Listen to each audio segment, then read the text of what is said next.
में मनुष्य आया और जिस काम लिए आया वो सारे का सारा भुला दिया, दिन रात मारो मार करने में लगा है।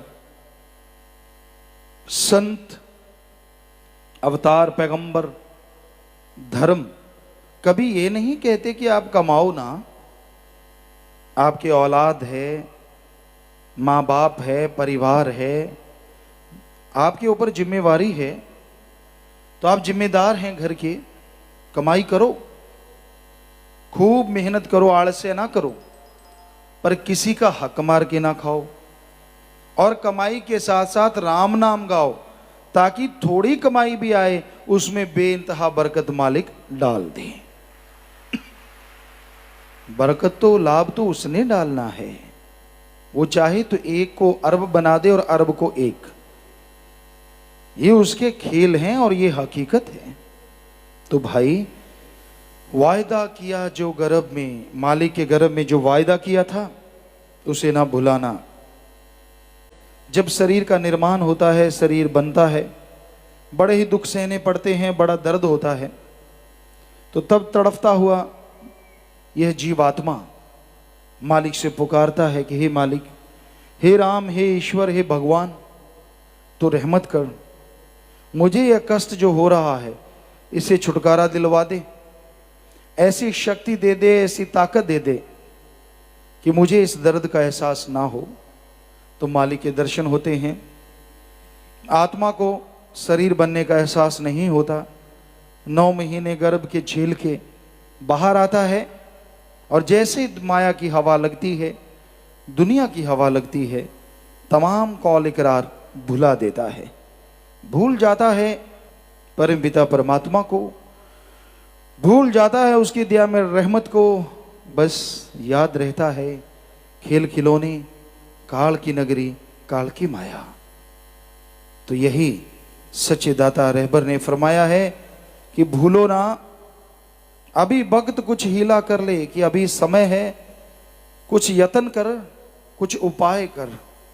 मनुष्य जन्म हाथ आना नहीं, कि ये मनुष्य जन्म मिला है, ये बार बार मिलने वाला नहीं है। राम नाम धन इकट्ठा कर ले, अगर पीछे पछताना नहीं, कि मालिक का नाम जप ले, अगर जन्म मन के बाद पछताना नहीं। जब इस दुनिया से जाएगा तो पछताना पड़ेगा। चलो दुनिया से जब जाए तो जाए, जीते जी जब पश्चाताप करना पड़ेगा तब बुरा हशर होगा। कौल इकरार लोगों को शरेआम करते देखा है, दुनिया जानती है, बोलते देखा है कि भगवान भगवान है, अल्लाह अल्लाह, सतगुरु सतगुरु, मौला मौला। पर यह कलयुग है, घोर कलयुग, महाकलयुग। कई बार किसी को आजमाने के लिए संत पीर फकीर थोड़ा बहुत कोई ना कोई खेल खेलते रहते हैं, सारे वायदे बाहर आ जाते हैं, सब कुछ निकल जाता है, क्योंकि माया रानी चीज ही ऐसी है। दिखने में आया, जो लोग कहा करते ना जी सारी दुनिया की दौलत एक तरफ, लोगों को कहा करते मैं तो पति व्रता हूं, मैं तो गुरु का वो शिष्य हूं, सारा सामान एक तरफ और मेरा गुरु एक तरफ। तो चलो सोचा आजमाई लें ऐसे शिष्य को, क्या कहता है जरा। बस जरा सा ही कहा कि भाई ऐसे नहीं, थोड़ा सा ऐसे करो। सारा कहता गुरु बेचारे से क्या लेना है, मेरा तो सारा जमाना नहीं, इतना सा सामान ही एक तरफ, गुरु का कोई लेना देना नहीं। सो कहनी और कथनी कहीं एक बन जाए तो आदमी भगवान बन जाए। यानी अच्छी कहनी हो, लोगों को चर्चा सुनाए, नाम जपे, चमत्कार सुनाए, खुद उस पे अमल कर ले, मजा तो है ना। दूसरों को कहना आसान होता है, यार ऐसे नहीं कर सकता तू, जरा सी बात है, क्या खास बात है। तो ये है घोर कलयुग, और ऐसे हैं घोर कलयुगी शिष्य। सभी नहीं पर काफी नजर आते हैं। बहुत मालिक के प्यारे लाखों करोड़ों में हैं जो वाकई ये कहते कि सारी दुनिया की दौलत एक तरफ, मेरा मालिक प्यारा एक तरफ। ज्यादातर तो ऐसे ही हैं, पर जो ज्यादा बांगे देते हैं ना, उनका हमने देखा है हशर, पल में पोल खुल जाती है, पल में, ज्यादा देर तो लगती नहीं। सारी दुनिया की दौलत तो दूर की बात है, वही सतगुरु मौला जिसने सारी दातें बख्शी होती हैं, सब कुछ उसी की बख्शिश का नमूना होता है। साइकिल से हवा में उड़ार कर दे और वो चाहे हवा से उड़ार में पैदल फिर से कर दे, उसकी मर्जी, और वो करेगा। जो लोग नाशुक्रे होते हैं, नाशुक्रगुजार होते हैं, उनका हश्र आने वाले टाइम में बुरा होने वाला है। राम नाम धन इकट्ठा कर ले अगर पीछे पछताना नहीं, कि सुमन करो, मत पढ़ो किसी के लंपट भाषणों में। भाषणबाजी लोगों को बहुत आती है। अच्छा आदमी पढ़ा लिखा है, अच्छी मेमोरी पावर है, सुनता रहता है, नेचुरली याद हो जाता है और लोगों को सुनाता, तो लोग कहते हैं यार इसको भी इतना ज्ञान आता है। ज्ञान तो तब मजा आएगा ना जब कसबटी पे खरा उतरना पड़ा, तब पता चलता है ज्ञान है वाकई। ऐसा देखने में आता है, बड़ी हंसी भी आती है कि यार कमाल है, आज इंसान की जुबान बस यही रह गई, जरा सी बात के लिए चक्के छूट जाते हैं। और कहा सब कुछ कुर्बान कर भर तेरा, पर परम सुना है कोठी नु हथ न लाई। जो कोठी की बात आती है ना, ये भाई मंज कहना आसान है, बनना आसान काम नहीं है, बहुत मुश्किल है, बहुत मुश्किल। सेवा करो, सुमन करो, तन मन धन से दीन दुखियों की मदद करो, जितनी करोगे हजारों गुना बढ़ के मालिक आपकी झोलियां रहमो करम से भरते जाएंगे। पर चलो आपकी मर्जी मत करो, राम नाम तो जपो, खोखे तो ना करो, ऐसे ना किया करो। एक भोला इंसान था, बात में बात ख्याल में आ गई, उसको पता नहीं था राइफल क्या चीज होती है। एक शिकारी ने राइफल पकड़ा दी और उसमें कारतूस वगैरह डाल दिए, कहने लगा चला भाई। अब कहता कैसे चलाऊं, बूढ़ा बाड़ा था, ऐसे सामने कर लिया। हकीकत है ये 12 बोर बंदूक थी, हमने देखा नहीं। तो कहता जी उसने जैसे चलाई और पटाखा तो पड़ना था, और सामने जो पक्षी बैठा था वो भी मरना था, फाफ्ता जो था वो मर गया, और वो खुद भी गिर गया, बंदूक भी गिर गई, क्यों पटाखा ही इतना बड़ा। कहता यार ये क्या हुआ। कहता वो देख तूने निशाना मारा, वो जी मर गया। उसने कहता खुलेगा कैसे, उसने खोला, कारतूस बाहर निकल आया, निकलना ही था, खाली खोखा तो कहता है यार को गिद्ध धमकन वाले मर गई पढ़ोइया था विची पे। सो कहने का मतलब कि बस अकेली धमक से ही बात तो कोई ली नहीं, मालिक ने परीक्षा तो कोई लेता ही नहीं, धमक से ही फ्यूज उड़ रहे हैं। बड़ी हैरानी होती है, बड़ी हैरानी। बड़े बड़े महापुरुषों के, बड़े बड़े भक्त कहलाने वालों के दीन ईमान माया बन गई, मन बन गया। बहुत हैरानी। लानत ऐसी भक्ति पे और लानत ऐसे लोगों पे, लानत उनकी भाषणबाजी पे। क्यों नहीं चुपचाप अपनी भक्ति करते। सो ज्यादा भाषणबाजी ना किया करो, नाम जपा करो। नाम दूसरों को शिक्षा देने से पहले अपने आप को सुधारा करो। क्या आप अमल करते हो? क्या घंटा सुबह शाम सुमन करते हो? क्या वचनों के पक्के हो? क्या वचनों पे चलते हो? चलते हो तो बहुत बढ़िया, दूसरों को नाम दिलाओ, भक्ति से जोड़ो। बस ज्यादा भाषणबाजी ना करो, क्योंकि थोथे चने भाजे गने बहुत बार ये सामने आ जाता है। तो भाई आज कलयुग है, वो वाली बात है कि धमक से ही सौदा खराब हो रहा है। सुबह उस बेचारे को क्या पता कि उसका अगला सामान तो निकल गया, तो लोगों का सामान निकल जाता है जरा सी बात में। तो ये कलयुग है, कलयुग। कलयुग और महामाया का प्रभाव ऐसा लोगों की बुद्धि पे है, कौन सी गुरमता और कैसी गुरसिखता सब लोग भूलते जा रहे हैं। बल्कि ड्रावा, ये वो फला धिंकड़, अरे जिसको वो अल्लाह मालिक सदगुर रोशन कर देता है, किसी तूफान की मजाल नहीं उस दिए को डगमगा सके। कितनी शातिराने चालें चलते रहो, सतगुर हमारा दाता जिसने बिठाया, उनके वचन काम ले रहे थे, ले रहे हैं, और आगे जब तक उन्होंने बोला लेके छोड़ेंगे। ये उनकी मर्जी है। तो बड़े बड़े लोगों को ऐसी चर्चा करते देखा। अच्छे रहोगे ऐसे लोगों से बच के रहो। अच्छा वही है जो कहे भाई संतों की सुनाकर मेरे से क्या ज्ञान चाहता है। संतों की सुन, सत्संग सुना के तुझे कोई डाउट है, तुझे कोई शक है, पीर फकीर बात कहेंगे और फकीर कहते मैं नहीं कहता, मेरा मौला सतगुरदाता रहबर भगवान कहेगा, तो फिर शक की तो कोई गुंजाइश ही नहीं रहती। कोई शक है तो लिखो, सत्संग में रोजाना सवाल पूछते हैं, बता दिया करो। जैसा मालिक ख्याल देंगे आपका शक भी जरूर दूर हो जाएगा।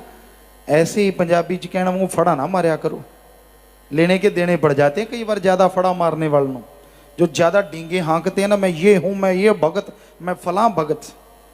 हमने सुना मस्ताना जी महाराज के एक सेवक थे, तो हमारे रूबरू बात है, कोई सज्जनों से कहने लगा परम पिताजी के समय ये करेंगे, वो करेंगे, फलां करेंगे, मैं पति बरता, मैं फलां बरता, मैं धिंकड़ बरता। वो कहता रहने दे, मस्ताना जी के समय मैंने बहुत देखे हैं, जो ज्यादा कूका करते हैं ना, वो उनकी फूंक जल्दी निकला करती है। और वाकई उसकी वो कही हुई बात आज नजर आ रही है कि ज्यादा हेंकड़ी ना मारो भाई, राम नाम तो दीनता की पौड़ी। अपने आप को ज्ञानी विद्वान ना समझो, जितना यहां दीनता नम्रता रखोगे उतना ही। हम तो खुद कहते हैं कि भाई हमें तो खुद नहीं आता जाता। आप में पता नहीं कौन महापुरुष होते हैं जो कहते हैं हमें बहुत ज्ञान आता है। हम तो कहते कुछ भी नहीं आता, जो करवा रहा था, करवा रहा है, करवाता रहेगा अरबों गुना बढ़ के हमारा सदगुरु मौला दाता, उसको अरबों बार नमन, कोटन कोट नमन, कोटन कोट नमन। हम में तो कुछ भी नहीं, हम तो खाक हैं, चौकीदार हैं, सेवादार हैं। पता नहीं किसके क्यों घेर अड़ जाता है कि मैं विद्वान हूं, मैं ज्ञानी हूं, और ऐसे ही फिर इंसान जो उनको पूरा मानते। तो ऐसा नहीं करना चाहिए।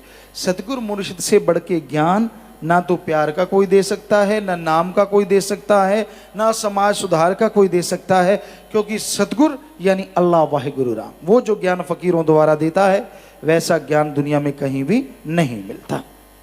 तो इसलिए भाई शास्त्र नाम जी से शिक्षा लेकर, बेपरवाह जी कह रहे हैं कि संत पीर फकीरों से शिक्षा ले लो, बस बहुत है।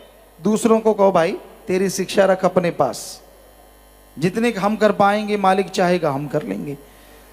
शास्त्र नाम जी से शिक्षा लेकर 84 का गेड़ मुकाना। बस मेन मुद्दा ये है कि जन्म मरण से आजादी हासिल कर लो, पाप कर्म छोड़ दो, बुरे कर्म छोड़ दो। सतगुरु तो दया का सागर है, वो तो दया बरसाता रहेगा। पर अगर पाप कर्म करने नहीं छोड़ोगे तो भाई भुगतान करना पड़ेगा, दुखी हो जाओगे, परेशान हो जाओगे, शांति नहीं आएगी। इसलिए राम नाम जपो, भक्ति करो, इबादत करो, मालिक से मालिक को मांगो और मालिक से सबका भला मांगो, कभी बुरा ना मांगो, ताकि मालिक आपका भला करते रहें। मालिक के नाम में अथाह ताकत है, बेइंतहा खुशियां हैं। लेकिन नाम का सुमरन समय अनुसार तरीके से किया जाए तो साधक साधना में लीन होके इस मृत्यु लोक में रहता हुआ अनामी सचखंड निज धाम के नजारे ले सकता है। जीते जी उस परमानंद की प्राप्ति कर सकता है, जीते जी दोनों जहां के नजारे ले सकता है। पर यह संभव है इंसान वचनों पे रह के सुमरन करे। सुमरन के बिना कोई ताकत नहीं है जो आपके बिगड़े काम बना दे। सुमरन के बिना कोई शक्ति नहीं है जो आपके गम, दुख, दर्द, चिंताओं को मिटा दे। सुमरन ही एकमात्र उपाय है जिसके द्वारा आप निज धाम के नजारे ले सकते हैं। पहाड़ जैसे पाप कर्मों कंकर में बदल सकते हैं। सुमरन कभी खाली नहीं जाता, पर इंसान वचनों पे पक्का रहे। आप सुमरण करते हैं, वचनों पे पक्के नहीं हैं, व्यवहार के सच्चे नहीं हैं, तो रहमो करम आता जाता है और चला जाता है।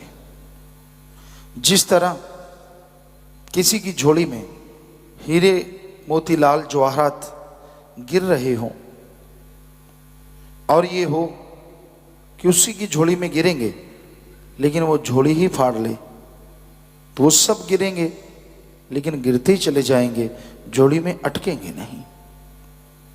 तो इसी तरह जो सेवा करते हैं, जो सुमरन करते हैं, उन्हें वचनों का पक्का रहना चाहिए।